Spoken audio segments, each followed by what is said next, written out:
Kaixo eta ongi etorri jakitunera. Gaur sustantzia kantitatei buruzko ariketa batzuk ikusiko ditugu.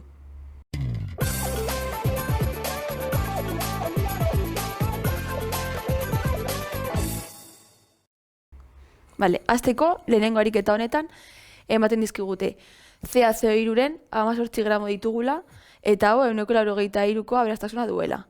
Bestaldetik esaten digute zer ur masa lortzen da erreakzio batean. Osea, erreakzioa hemen bekoa da, non CaCO3 dagoen eta erreakzionatzen duen konposatu batzuk emateko non hauen artean ura dagoena. Horregatik, erreakzio bat dagoen ariketetan beti mekanika berdina jarraitzen da.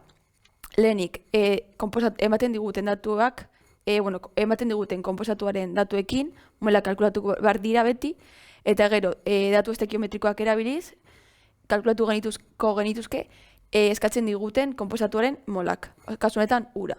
Eta gero, depende zer eskatzen diguten, honen masa lortuko genuke formula egokia erabiliz. Bale, ariketa hauetan, erreakzioa ematen digute, eta lehenik da erreakzioa doitzea. Kasu honetan badaukagu H bat eta hemen bi H. Orduan lehenik doitzeko H-ak hemen bi bat jarriko genuke. Gero, klorak daukagu hemen bi kloro eta hemen ere bi kloro. Beraz, ez genuke ikutu behar. Gero, kaltzioa daukagu hemen bat eta hemen bat, orduan horrela. Karbonoa daukagu hemen bat eta hemen beste bat, orduan ere horrela gelituko litzateke. Eta azkenik oxigenoa, hemen daukagu hiru oxigeno eta hemen daukagu bat gehi hiru, orduan horrela egongo litzateke doituta erreakzioa. Bale, gero orain, ja, hasiko gara CaCO3-ren mola kalkulatzen.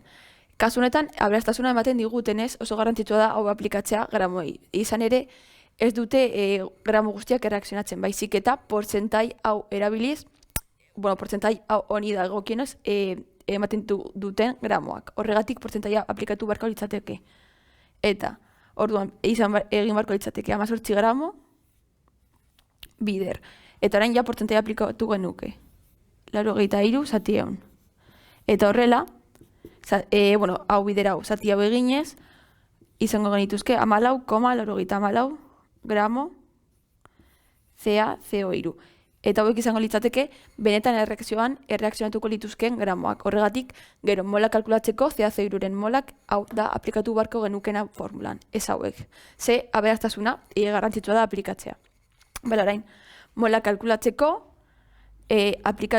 aurretik ikasetako formularen bidez, non N molak berdin, masa, zati masa molarra, beraz, masa izango litzateke 14,84, eta CaCO3-ren masa molarra daukagu datuetan, da 1 gramo mol, beraz, molak izango litzateke 0,15 mol. CaCO3. Baina guri ez digute eskatzen ezer CaCO3 buruz, baizik eta uraz. Orduan, lehenik datu estekiometrikoak erabiliz, uraren mola kalkulatuko genituzke datu hauetatik abiatuz, beti da mekanika berdina. Daukagun datuetatik molak, gero koefiziente estekiometrikoen bidez eskatzen digutenaren molak, eta ja azkenik formula erabiliz, eskatzen diguten datuaren arabera, bat edo beste bat erabili. Orduan orain, datu estekiometrikoen bidez badaukagu kaltzio karbonato bat mol,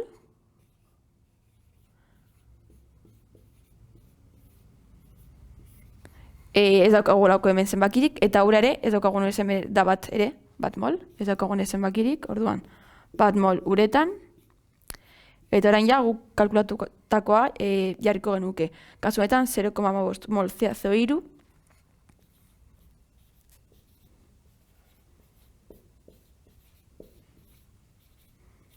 eta hemen X-ean guk lortu nahi ditugun ur mola kalkulatuko genituzke. Horretarako egin beharko litzateke hau, bider hau, zati hau. Kasu honetan, estekiometria bat denez, ez da egezer egin behar badakigu, uraren molak berdinak izango direla, ze hau bider bat, zati bat, izango litzateke 0,15 mol H-bio. Bale, badauzkagu, reakzionetan, zenbat mol ur lortuko genituzken orain, baina ez digut eskatzen molak, baizik eta ur masa. Osa, masa gramak dira, orduan, ere dauzkagu molak, masa molar ere, urarena, Eta formula honen bidez ere, masa kalkulatuko genuke urarena. Beraz, formula hori aplikatuz, non n 0,5 den, m da eskatzen digutena, eta masa molarra da 18, urarena, orain gaude uraren datuekin. Beraz, orain, m despejatzeko egin beharko genuke hau bider hau, 0,15 bider 18, eta masa emango genuke, lortuko genuke 2,78 gramo H2O, osa ura. Eta hau izango litzateke, ariketa honen emaitza. Ur masa eskatzen digutenez, ur gramoak kalkulatuko ditugu. Bale. Orain, egingo dugu bigarren ariketa hau. Bigarren ariketa honetan esaten digute azido kloridriko HCl 500 ml dauzkagula, eta disoluzio hau bat molar kontzentrazioa du. Osa, molaritatea bat da, bere molaritatea. Eta eskatzen digute, datu bezala daukagu HCl-eren masa molarra, eta eskatzen digute zenbat HCl gramo daude disoluzio horretan. Horretarako, aurretik hasitako formula bat aplikatu dezakegu. Kasu honetan, molaritatea eta volumena ematen digutenez, aplikatu dezakegu formula hau. Non, molaritatea berdin, solutu molak, zati disoluzio volumena. Eta orduan, guk badaukagu, formula honen bidez, daukagu, badakigu molaritatea bat dela. Orduan, bat berdin. Gero, hemen, solutu molak ez dauzkagu. Orduan, NS. Eta, azkenik, disoluzio volumena badaukagu, 500 ml, baina hau beti litrotan sartu behar da horregatik, 500 zati mila eginez, 0,5 litro izango genituzke. Eta orain, hemendik molak kalkulatu dezakegu. Non, NS izango litzateke, bat bider 0,5, orduan 0,5 mol. HCl. Bale, baina kasu honetan, ariketa honetan ez digut eskatzen molak baizik eta gramoak. Horregatik, badaukagu gramo, badaukagu molak, badaukagu masa molarra, orduan, aurreko ariketan aplikatutako formula erabili dezakegu. Non, molak, berdin, masa, zati masa molarra. Beraz, badakigu molak 0,5 direla, masa da eskatzen digutena, zenbat HCl gramo, orduan hau ez ezaguna da, eta masa molarra 36,5. Beraz, masa ateratzeko, izango litzateke 0,5 bider 36,5.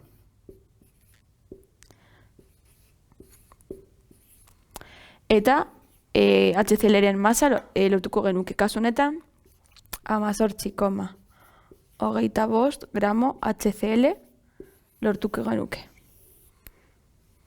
Eta hau izango litzateke emaitza. Azido kloridrikoaren, osea HCl-eren, zenbat gramo, orduan masa kalkulatu beharko genuke, eta hau izango litzateke emaitza. Bale, orain, beste hirugarren ariketa bat egingo dugu. Orain, hirugarren ariketa hau ikusiko dugu. Hirugarren ariketa honetan esaten digute. Azido sulfurikoa, osea HBSO lau, 7,9 gramo ditugula, eta disoluzioa, 7,9 gramo pisatuko ditugula, 284 mililitroko disoluzio bat prestatzeko. Ere datu bezala esaten digute, azido sulfurikoaren masa molarra 18 gramo mol dela. Eta eskatzen digute kasuetan molaritatea. Bale. Lehenik badauzkagu gramoak eta masa molarra. Orduan, aurretik ikusitako formularen bidez, non molak berdin masa zati masa molarra, kalkulatu dezakegu hasteko molak. Beraz, molak izango litzateke masa 7,9 gramo, zati masa molarra 98. Beraz, zatiketa beginez, 0,08 mol HB SO4 lortuko genituzke, bale, baina ez digute eskatzen molak, baizik eta molaritatea. Molaritatea badakigu formula honen bidez ateratzen dela. Non, molaritatea berdin, solutu molak, zati disoluzio volumena diren. Orduan, kasu honetan, molaritatea ateratzeko, badauzkagu molak, zeintzuk 0,08 mol diren, eta badaukagu disoluzioaren volumena. Zein, 284 mililitro diren. Baina, gogoratu volumena beti litrotan sartu behar dela formulan. Orduan, molak badauzkagu 0,08 eta disoluzio volumena hau zati mila eginez, litroak kalkulatuko genituzke. Beraz, zati mila da 0,284 litro. Disoluzio volumena, orduan. Zatiketa honen bidez ja, moralitatea kalkulatu ahal izango genuke. Kasu honetan, 0,08 zati 0,284 0,28 molar lortuko genituzke. Eta hau izango litzateke moralitatea eskatzen digutena kasu honetan. Beraz, hau izan da guztia, espero dut ondo ulertu izatea, gogoratu sare sozialetan eta web orrialdean jarraitu jakindun.